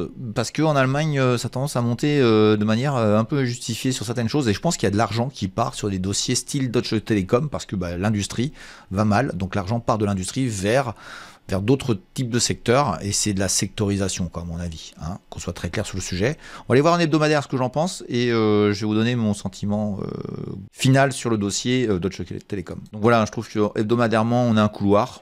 C'est peut-être comme ça qui se passe, parce que ça tape en bas comme il faut, ça tape en haut à peu près comme il faut. En tout cas, ça déborde un peu, mais tu vois, c'est renvoyé très rapidement vers le bas. Ça touche en bas, ça repart. Là, on est en train de terminer une semaine magnifique pour Deutsche Telekom. Je vois pas pourquoi ça n'irait pas retaper plus haut à 32. et continuer ce couloir haussier. Donc voilà, tu es un peu tard pour entrer, tu es au milieu de rien, moi je trouve. Et en plus, tu es dans la médiane, donc la médiane peut te renvoyer ici, et tu construirais la fameuse correction dont je te parle, qui retrouverait les 27, et là ça deviendrait peut-être intéressant. C'est mon avis, hein, voilà, après t'en fais ce que tu veux. Je la mets dans le cadre où elle montrait encore. Écoutez bien ce que je vais vous dire. Vous allez y arriver. Hop, attendez, hop. Voilà. Ici, là, si ça commence à travailler méchamment, que le marché est très cher et qu'il y avait un crack boursier, je serais acheteur de short sur ce dossier. Ce dossier se retomberait violemment, à mon avis. Donc voilà, ça peut durer encore un an à monter, hein, qu'on soit clair. Mais voilà, moi je suis pas fan du tout. Pas fan, c'est pas dans mon spectre. C'est une valeur qui est pas du tout dans mes critères fondamentaux. Mais voilà, elle monte, on revalorise. Ça a déjà été le cas dans le passé. Bon, voilà, on verra bien, mais voilà, moi je ne m'intéresserai pas. Mais bon, techniquement, par contre, c'est super intéressant, il n'y a rien à dire sur le sujet. Merci Polo pour ce dossier. On va aller voir un dossier totalement différent que Alain m'a proposé. On va aller voir le dossier Partech. Et qu'est-ce qu'on a sur le dossier Partech? Regardez bien quand vous êtes dans la synthèse. Ici, vous êtes dans l'onglet synthèse, vous avez des éléments divers et variés. Vous avez un petit graphique. Vous pouvez le paramétrer ici, vous mettez en jour. Vous le laissez en jour et puis après vous pouvez mettre le nombre là. Voilà, ouais, je roule sur ma petite molette. Voilà, vous n'avez même pas besoin d'avoir le graphique. Moi, qu'est-ce que je vois ici? Je vois un dossier avec des trous partout. C'est ultra illiquide. Donc, je suis désolé, mon petit Alain, mais tu vois, ça va être super simple. C'est éliminatoire. Ça m'intéresse pas. Alors, je te le dis comme ça, regarde bien là. Ici, tu es à 80 €. Le lendemain matin, tu es à 72. Moins 10%. Et il s'est rien passé. Hein. Il s'est rien passé dans le machin. Donc, si un jour tu as une catastrophe, ça va déglinguer. Tu n'auras pas la possibilité de sortir. Donc, voilà, moi, c'est éliminatoire. Merci, bonne journée, au revoir. On passe à autre chose. Ouais, hein, c'est simple. Hein, des fois, à un moment donné, faut pas se prendre la tête. Moi, ça m'intéresse pas. Et puis, je vous rendrai pas service en vous faisant des analyses techniques. Alors, il y a un fondamental. Il y a plein de choses sur Partech. Moi, ça m'intéresse pas. C'est éliminatoire. Je n'en veux pas. Ça ne m'intéresse pas et je vous rends service en ne voulant pas la commenter. Mais en même temps, merci Alain, hein, ça me permet de faire de l'éducatif auprès des petits nouveaux et beaucoup de nouveaux abonnés sur la chaîne. Voilà, hein, faut être incisif, voilà, sur les trucs qui n'ont pas d'intérêt. Il faut absolument pas s'y intéresser. On va basculer tout de suite, si vous voulez bien, vers Alexandre qui m'a parlé de GEA Group. Allez, c'est parti. Et GEA Group, on est dans l'industrie, comme quoi. Voilà, et des fois, hein, ça pourrait me donner tort. Vous pourriez penser des choses de ce type-là. Je suis pas convaincu que ça aille plus loin, si ce n'est que, allez, tiens, je tire une oblique complémentaire. Voilà, j'ai relié tout simplement les points hauts ici, les points hauts ici. On verra bien. Ça peut aller accélérer, faire un plus haut historique, et après, advienne que pourra, si tu vois ce que je veux dire. Donc, Alexandre, je te remercie de m'en avoir parlé parce que voilà, on est sur une valeur qui est dans l'industrie agroalimentaire, donc qui fait de la machine agroalimentaire, on va dire. Donc c'est un métier voilà qui vend un peu partout. Évidemment qu'on achètera toujours des trucs comme ça parce qu'il faut bien qu'on mange. Mais ça a monté là. Tu vois, l'Allemagne, il y a une distorsion. Il y a des distorsions qui me paraissent très surprenantes. Mais 32, 48, 50% pour une valeur qui a pas de grande évolution potentielle, ça me paraît très surprenant. Il fallait l'acheter ici, au Covid, comme bien des valeurs d'ailleurs. 15 €. T'es à 48 et là je peux te dire ça va commencer à se poser des bonnes questions sur le sujet. Alors évidemment par extension ça va les toucher là, ça peut travailler comme ça longtemps et le temps que ça travaille, il peut y avoir un retournement du marché qui fait que ça repartirait vers le bas. En gros pour moi c'est cher, alors ça peut aller plus cher. C'est pas très cher, mais ça commence à être cher. En tout cas, c'est pas soldé, quoi. C'est pas un prix bas. Je trouve que le dossier n'a pas d'intérêt. Hormis voilà, se faire plaisir en trading, mais ça, comme tu le sais à chaque fois, j'imagine, Alexandre. Donc méfiance à ça, et le fait que ça casse rapidement, t'as une nouvelle opposition. Voilà, c'est vraiment du trading court terme. Moi, ça m'intéresse pas. Mais si ça t'intéresse de faire ce type de stratégie, t'hésites surtout pas à le faire. C'est pas un dossier dangereux entre nous. Il est pas dangereux. Il se trade, à vrai dire. Ça s'investit pas. On n'investit pas là-dedans. C'est mon avis. C'est vraiment mon avis. Hein. Vous en faites ce que vous voulez. Voilà, je te remercie en tout cas de m'en avoir parlé. GEA Group, son code c'est G1A. Allez, on va aller voir une toute petite valeur qui s'appelle Home2Go et c'est Noël qui m'en a parlé. On va regarder ce dossier-là tout de suite. Et voici le graphique de Home2Go. Go to home, mon ami. Et surtout ne t'occupe pas de ça et reste chez toi. Home2Go, c'est un agrégateur, on va être simple dans l'activité, un agrégateur des sites Airbnb et compagnie, Airbnb, Abritel, enfin des machins comme ça, et ça propose des trucs. Alors ça fait du chiffre d'affaires, mais ça gagne pas un rond et ça gagne pas d'argent, ça gagne jamais gagné d'argent, donc voilà, ça baisse, ça s'effondre. Ça pourrait être une MDR spéciale Allemagne, cette valeur, et puis je vois pas d'avenir, hein, entre guillemets, si ce n'est que ça grandit, voilà, ça fait partie de ces valeurs qui perdent de l'argent.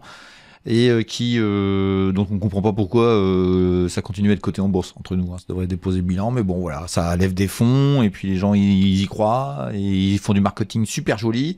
Et puis voilà, les gens regardent pas les chiffres et puis ça fait ce que ça donne. On va aller voir un hebdomadaire si tu veux bien, mais tu commences à comprendre que j'ai aucun intérêt pour ce dossier-là. Mais un hebdomadaire, j'ai rien à te raconter. Voilà. Ça gigote, ça monte, ça gigote, ça gigote, ça monte.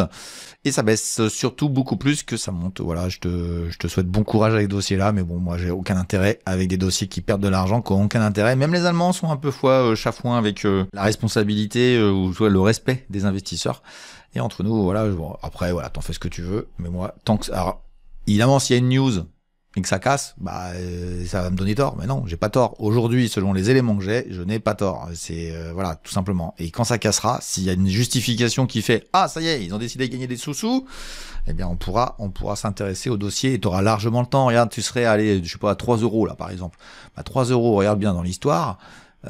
Ici c'était 9, tu pourras jouer et ça partira et un jour je te dirai ah ça y est c'est un dossier qui s'est retourné, c'est quand même assez rare, je te le dis quand même, mais ça arrive, hein, mais c'est assez rare, voilà, donc aucun intérêt pour Home2Go tant qu'il n'y a pas des news qui invalident ce que je viens de te dire. Allez, on va aller voir sur une société beaucoup plus classique, Isabelle qui m'a parlé de Fourse, je crois que c'est Fourse, voilà. Allez, on va voir ça tout de suite. Bon, si je reprends mes vieux cours d'allemand, ça doit être Fourse. En tout cas, le code, c'est FPE3. Donc, vous le retrouvez facilement. C'est sur ses côtés, évidemment, à Francfort. Tiens, pour une petite parenthèse, hein, on ne trade l'Allemagne que sur Xetra et en aucun cas sur les bourses régionales que sont Düsseldorf. Je crois qu'il y a Hambourg, il y a Francfort. Francfort est une bourse régionale aussi. C'est Xetra. Et en aucun cas autre chose. Les frais sont pas du tout les mêmes. Voilà pour une petite minute broker. Donc FP3, FPE3. J'arrive pas à citer, à donner le nom de cette valeur avec l'accent qui va bien. C'est une belle entreprise, mais moi ça m'intéresse pas parce que c'est très lent, quoi. C'est une valeur très lente. Alors on est en mensuel, là ça fait donc, on est dans cette espèce de correction. J'ai mis en vert parce que ça reste positif, mais je pourrais la mettre en léger jaune, hein, le fond jaune, comme je fais généralement quand c'est légèrement correctif. Mais bon, globalement ça monte à 50, 49, ici 46, et ça touche 30, etc. Donc voilà, tu fais un x2 là. Tu fais x2, t'as fait un x2 ici, t'as fait un x2 là, bon bah c'est très bien. Donc ici c'est pas cher puisque la valorisation est divisée par 2, ici c'est beaucoup plus cher parce que la valorisation est multipliée par 2. J'ai quand même tendance à penser que ce dossier-là, même s'il est dans une tendance de correction, enfin de redistribution long terme, ça fait 12 ans que t'es là-dedans. Hein. T'entends bien, hein, 12 ans. Hein. Donc ça va mettre encore un peu de temps à travailler. Est-ce qu'il y a un intérêt à aller là-dessus? Parce que je vais vous apprendre un truc, mais en bourse, il faut accepter de perdre. Et si vous acceptez de perdre, il faut absolument gagner. Et donc des dossiers comme ça, imagine il arrive une catastrophe à cette valeur, boum, badaboum, tu perds. Bon bah voilà, mais si t'as que des valeurs comme ça, les autres compenseront pas avec de la gagne. Et si tu compenses pas avec de la gagne, ton portefeuille il baisse. Donc il faut des valeurs qui gagnent pour qu'elles compensent tes erreurs. Parce que voilà, tout le monde fait des erreurs, tout le monde fait des bêtises. Et à partir de ce moment-là, moi je trouve que voilà, ça n'a pas d'intérêt. Donc par contre, bon, techniquement, les traders, c'est une belle entreprise. Tu peux aller jusqu'ici à 37, t'es pas très loin, mais t'es pas très loin de là non plus. Voilà, donc tant que t'es là-dedans, moi ça m'intéresse pas. Par contre, une cassure franche mensuelle, parce que t'as vu, hein, il y a eu des invalidations ici. Hein.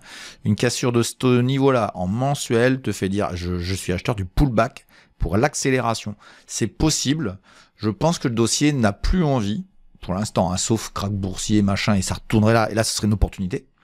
N'a plus envie de baisser. Parce que ça fait un moment quand même, l'entreprise se porte bien, hein. Donc à partir de ce moment-là, voilà. Et pourquoi j'ai tracé cette oblique? Regarde, j'ai été chercher en 2009 à un point là, et ça l'a plus ou moins respecté ici, c'est une zone, hein, à peu près par là. Donc si ça revient frotter par ici, sur le niveau de 37, ça peut être sympa. Allez, on va aller voir l'hebdomadaire s'il y a un peu mieux. Alors en hebdomadaire, j'ai pas grand chose à te proposer, si ce n'est cette oblique ici, qui est traversière, hein, vous allez voir la vidéo dans Débuter en bourse, notamment, qui est sur les obliques et les supports et les résistances, et toi, elle travaille ici fortement, et casse, elle rebondit dessus, elle casse, on revient dessus, on se fait envoyer, ça c'est un pullback, hein, pour que ce soit très clair. Ici, c'est magnifique, regarde, ça tape dedans, ça casse, ça travaille dessus, et boum, c'est invalidé. Ah, ça, c'est magnifique. Donc ça a du sens. Et, oh tiens, bouge pas, regarde ce que je vais faire. Voilà ce que j'ai fait, hein, j'ai pris celle-ci, j'ai dupliqué, j'ai cherché et j'ai des points de contact comme ça. Et du coup, en hebdomadaire, je suis en train de regarder que c'est un peu différent. C'est peut-être que ça n'ira pas. Là, je te dis, ça n'a pas trop envie de baisser. Hein. Donc pourquoi pas aller chercher de nouveau le 44, travailler et aller casser. C'est plutôt assez positif sur Fuchs là, sur Fours. C'est pas une valeur que j'apprécie hein, entre nous, mais ça peut être pas mal. Tiens, je regarde, je t'en mets une autre oblique qui peut être intéressante. Voilà, t'as vu, hein, je les vois en direct. Hein. Désolé, hein, des fois je prépare pas tout. Hein. Voilà, donc voilà pour ce dossier-là. Donc c'est des grosses mémères. Hein. Moi, je trouve que ça va pas très vite, donc ça m'intéresse pas. Mais en tout cas, ce qui est sûr, c'est que voilà, c'est un dossier sympa et qui latéralise depuis trop longtemps pour ne plus donner quelque chose et que ça a tendance à vouloir aller vers le haut. Si ça veut aller vers quelque chose, ça serait sympa. Tu invalides en dessous là. Hein. En dessous 37, là, si ça part en dessous, là, ça va faire autre chose, donc c'est pas intéressant. Puis le marché, ça voudra dire que le marché, il doit être négatif dessus, soit négatif de manière globale, soit négatif sur la valeur. Allez, on enchaîne tout de suite avec la valeur que David m'a proposée. C'est une valeur dont j'ai parlé sur la chaîne sur laquelle j'interviens. Et le dossier qu'il m'a proposé, il s'appelle Bayersdorf. Bayersdorf, c'est B-E-I, le code. Et donc, tu as une situation intéressante sur très longue période, puisque là, on est en mensuel. On a tapé dans une borne haute et on vient de se faire envoyer. Alors sache que ce graphique, moi je l'avais depuis longtemps. Et voilà, je te disais une chaîne télé. À vrai dire, je travaille avec TV Finance. TV Finance, c'est la seule chaîne qui fait vraiment de la bourse. Ce qui est contrairement à BFM Business qui fait de l'investissement et notamment de la bourse, mais qui fait pas que ça. Et TV Finance, j'ai une petite rubrique une fois tous les 15 jours où je propose une valeur et je parlais des valeurs du luxe et j'ai parlé de Bayersdorf parce que c'est du luxe. Alors c'est du luxe. C'est pas du luxe ostentatoire, hein, c'est des produits, je dirais, de consommation discrétionnaire, on n'a pas spécialement besoin, et c'est notamment la marque, devinez laquelle, c'est la marque Nivea. Voilà, Nivea, c'est Bayersdorf, c'est allemand, et voilà, Nivea, c'est génial, hein, on apprécie tous la douceur de cette crème, et on a un dossier qui a monté fort depuis 2022, et qui est monté assez fort, on est passé de 80 à 150, on a doublé, c'était pas du tout injustifié, ça aurait pu faire plus. Mais techniquement, ça a décidé de s'arrêter. C'est un dossier pas cher. Je ne peux pas être négatif sur Bayersdorf. C'est pas possible.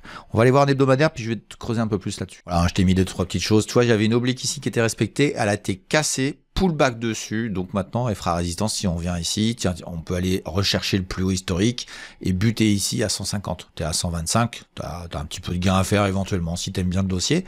Et Bayersdorf, à vrai dire, respecte maintenant ce support là qui est ici en oblique ici, et t'auras du souci à mon avis hein, sur cette oblique ici. Tu verras bien dans le futur. C'est une oblique qui m'intéresse parce qu'il y a des points de contact ici, point de contact là, et surtout presque là. Donc c'est peut-être une zone. Bim, voilà, ça y est, j'ai mis en place. Donc attention à un rebond qui te ferait dire ah super, non, attention, méfiance, ça peut rester longtemps là-dedans. Ça peut aller chercher plus bas, on est d'accord, mais Bayersdorf c'est un monstre quoi. Ça tourne, c'est vraiment une belle entreprise quoi. Donc à partir de ce moment-là, je peux pas être négatif sur Bayersdorf. Ça méritait d'être plus cher et ça mérite pas de redescendre, mais ça peut le faire. Si ça descend, c'est les soldes. Si c'est les soldes, c'est intéressant. Mais là, il faut prendre une claque. Hein. C'est que le marché va vraiment prendre une claque parce que Bayersdorf, je la vois pas baisser, mais je ne la vois pas non plus, elle est tout cassée. Donc peut-être refaire un plus haut historique, aller retaper là. Si elle tenait de nouveau autour des 150 là, tu vois, pendant un certain temps, il y a une possibilité d'aller faire une exagération haussière, peut-être, on verra bien. Mais il faut des news. Je dirais que là, on a un peu consommé ce qu'il y avait à consommer, mais dans un délire boursier potentiel. Voilà. Alors hier, on a monté ici parce qu'on a anticipé des choses et elles se réalisent pas vraiment comme on veut, mais elles sont pas spécialement négatives. Donc on est passé de là à ça.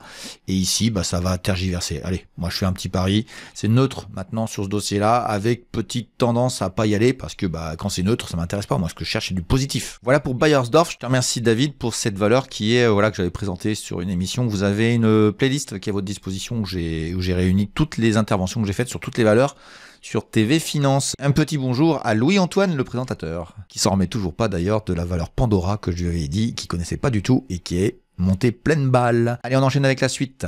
Et la suite, c'est quoi? Bah, c'est très simplement, on va déterminer ensemble une nouvelle thématique. Une nouvelle thématique, ça a marché super bien. Vous m'avez donné beaucoup de valeur sur le thématique de l'Allemagne. Et j'ai envie de continuer un petit peu dans l'idée géographique. Et on va se promener en Europe, on va aller faire un nouveau pays. On va aller faire un pays un peu plus petit, puis un pays un petit peu qui est un peu dans le move. Hein. On va aller en Finlande. La Finlande, c'est le pays du Père Noël, on en sort. Donc voilà, vous me donnez des valeurs finlandaises, vous me les donnez avant mercredi, parce que après j'ai enregistré, etc. Je change mon mode de fonctionnement pour pour que ça me fatigue un peu moins.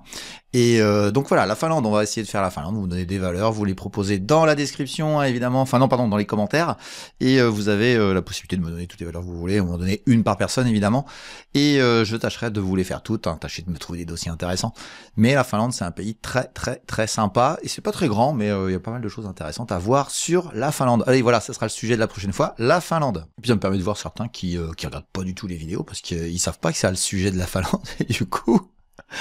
Et ils proposent n'importe quoi. Et ça fait qu'ils regardent pas la vidéo, donc ils sont pas prioritaires. C'est logique. Allez, on va aller voir maintenant une Finlandaise, notamment une Finlandaise parmi tant d'autres. Les pépites. On va aller voir ce que donnent les pépites. L'indice PTDR. On va voir ce qu'ils donnent depuis le début d'année. Allez, c'est parti pour les pépites. Et qu'est-ce que donnent nos pépites depuis le début d'année? Eh bien, la moyenne pondérée des 22 valeurs que nous apprécions. T'as plus 3. Donc plus 3, voilà, c'est bien. On peut pas dire au bout de 15 jours qu'il y a une grande considération à faire puisqu'on est plutôt sur du long terme, mais en tout cas, voilà, c'est en positif et ça n'a pas l'air de vouloir baisser et ça, c'est plutôt intéressant. Allez, on va aller voir la liste, on va aller voir un petit peu ce que ça donnait par titre. Alors, qu'est-ce qu'on voit depuis le début de l'année? C'est là, c'est celle-ci. C'est une Finlandaise qui monte le plus. C'est pas, vous voyez, c'est pas le hasard, voilà, tout simplement pas le hasard, c'est ce que je vous ai raconté. Mais voilà, on a des belles progressions, hein. On a Grupo Ecoener hein, qui vient de rentrer, elle a explosé tout de suite. Elle a explosé parce que voilà, je la sentais bien. Puis quand j'ai fait l'émission, j'avais vu qu'elle avait décalé. On est plutôt content de l'ensemble des valeurs que l'on voit. On a un tir groupé d'italiennes. Hein. On voit que les italiennes sont toutes dans le même coin. Elles ont toutes progressé. Hein. L'Automatica vient de faire un plus haut historique encore une fois. Hein, vous voyez, un petit dossier que personne ne parle. Voilà, l'Automatica, il monte tout le temps. Et ça, c'est quand même assez sympa. Et puis voilà, Italian Sea Group aussi qui est rentré et qui est une valeur qui a pris aussi 5%. Et puis dans les valeurs qui ont baissé et qui vont pas très bien, bon, Novo Nordisk, toujours la même chose, ça va pas fort, mais moi je maintiens. Voilà, moi je maintiens et ça ira pas en enfer ce truc-là, c'est clair. Mais bon voilà, les vents sont contraires, il faut attendre, faut patienter. Et puis Cadler aussi, il faut attendre, faut patienter. Pour moi aujourd'hui, ce dossier-là n'a pas à s'effondrer, mais je me trompe peut-être. On verra bien. En tout cas, ce qui est certain, c'est que on a une progression globale hein, de 3% sur l'ensemble de ces valeurs. Évidemment, on ne fait pas, je ne calcule pas en fonction de plan de trading ou autre, je les mets et on voit ce que ça donne de manière globale. Voilà pour les pépites. Et puis on va aller voir aussi les MDR et les CHU, hein, les pires valeurs. Hein. Je vous avais promis que je faisais un point toutes les semaines. J'ai regardé un petit peu ce qui se passait et vous allez voir que c'est assez intéressant de voir qu'il y a des comportements qu'il faut faire très très attention. C'est là où il faut faire vraiment gaffe, où il y a vraiment une distorsion qui se crée à un moment donné. Bon, au bout de 15 jours, il n'y a pas encore beaucoup d'enseignements à tirer, mais vous verrez que dans le futur, il y en aura vraiment. Allez, on attaque tout de suite les MDR et les CHU. C'est parti. Et regardez bien ce qui se passe sur les MDR. Elles sont en train de monter. C'est le rebond du début d'année, elles accompagnent et ça va rechuter. C'est très régulièrement comme ça. Et là, je sens que c'est déjà un petit peu au taquet. Alors si ça monte encore un peu, on verra, mais je vous jure qu'il faut faire très attention. Allez, on va aller voir le détail des valeurs qui vont le plus mal depuis le début d'année. On va aller voir ce que ça donne. Alors je vous jure que c'est vrai, il n'y a pas de triche. Depuis le début d'année, nous avons 15 jours de bourse de fait, c'est-à-dire 10 séances. Hein. Nous avons moins 68 sur Metabolic Explorer, Enertime moins 64, acheté loué encore moins 61. Enfin bref, vous voyez les chiffres, c'est impressionnant. Alors il y a quelques montées, mais je vous les fais pas voir, c'est volontaire, parce que je veux pas que vous intéressiez à ça, parce que ça va se retourner très fort. Vous avez déjà des dossiers qui ont perdu 70% de leur valeur en 15 jours, hein, qu'on soit très clair. C'est un truc de fou. Allez, on va aller voir les CHU, c'est pareil, on va aller voir ce qui se passe de ce côté-ci, les valeurs médicales qui ne me plaisent pas du tout. Alors de la même manière, les valeurs CHU, elles ont un rebond, et puis vous voyez, ça s'essouffle, et ça va repartir à la baisse, ça, hein, qu'on soit très clair. Donc surtout, vous intéressez pas à ça, et on va aller voir le détail aussi des valeurs qui ont très mal performé depuis le début de l'année dans le monde médical. Ah bah on a un record, voilà, ça y est, on a le record, il y a les Belges, ah c'est une Belge pour une fois. Mitra, moins 82% depuis le début d'année, magnifique. Safe Orthopédique, dont j'ai vanté tous les non-mérites qu'elle pourrait avoir. Enfin bon bref, voilà, il y a pas mal de valeurs qui baissent. C'est assez impressionnant. Mais pour finir avec une note positive, on va parler des valeurs préférées que j'ai dans le monde médical, parce que il n'y a pas que des mauvaises valeurs sur le monde médical. Et elle est encore montée, cette quantité de valeurs, on va dire un ETF, quoi, entre guillemets, un ETF maison, une pizza maison, comme je dis souvent. Et plus haut historique, et en 2 ans, on est à plus 145% sur ces valeurs-là, et ça monte encore, ça monte toujours. Voilà, c'est la grande différence quand on fait du fondamental, c'est que bah voilà, il y a une grande différence entre les valeurs mauvaises et les bonnes valeurs. Il y en a qui baissent tout le temps, il y en a qui montent tout le temps. De manière collective, ça doit donner des performances intéressantes. Voilà, c'est tout ce que je fais tout au long de la partie, je dirais, payante entre la formation, Dynamic Invest, etc. Voilà, j'en ai terminé avec cette vidéo. J'espère que vous avez apprécié. C'était la reprise. Hein. On se retrouve très rapidement pour un nouvel hebdo. Et puis je vous mets ici une liste de vidéos qui vous permettra de débuter en bourse, de comprendre la bourse, de mieux comprendre la bourse. Hein. Vous avez toute une liste d'une quinzaine de vidéos qui vous est à disposition. Et puis vous avez ici une vidéo qui vous explique qui je suis, ce que je fais et d'où je viens. Allez, je vous souhaite tous un bon week-end et je vous dis à bientôt. Ciao, ciao.